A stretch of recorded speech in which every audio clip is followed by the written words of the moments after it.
नमस्कार, सार्वमंथन न्यूज महाराष्ट्रमध्ये आपलं स्वागत. पाहुयात आजची सविस्तर बातमी.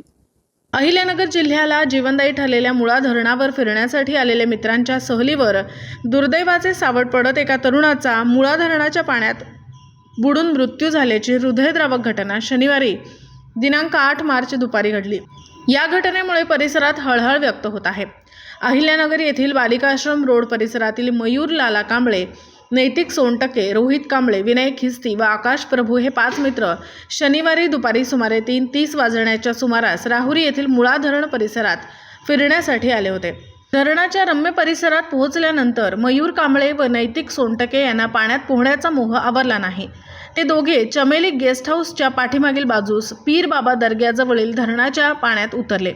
मात्र दोघांनाही व्यवस्थित पोहता येत नसल्याने काही वेळातच ते खोल पाण्यात जाऊ लागले आणि बुडू लागले.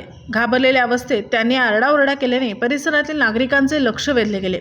अशोक केशव गायकवाड, किशोर चंद्रभान बर्डे, आमीन शिराज शेख, उमेश रमेश गंगे, रमेश अर्जुन निकम, संतोष एकनाथ गायकवाड, चांदभाई शेख तसेच सरपंच अंकुश बर्डे आदी तरुणांनी तत्काळ घटनास्थळी धाव घेतली. त्यांनी जीवाची पर्वा न करता धरणात उड्या मारून दोघांना बाहेर काढण्याचा प्रयत्न केला. या प्रयत्नात नैतिक सोनटके याला वाचवण्यात यश आले. मात्र मयूर लाला कांबळे व वर्ष 24 राहणार बालिका आश्रम रोड अहिल्यानगर याचा पाण्यात बुडून दुर्दैवी मृत्यू झाला. दरम्यान घटनेची माहिती मिळताच मयूरचे नातेवाईक राहुरी येथे दाखल झाले. आपल्या मुलाला मृत अवस्थेत पाहताच कुटुंबियांनी हंबरडा फोडल्याने परिसरातील वातावरण अत्यंत शोकाकुल झाले. मयूरच्या पश्चात आई, वडील व 2 बहिणी असा परिवार आहे. या घटनेमुळे सर्वत्र हळहळ व्यक्त होत आहे.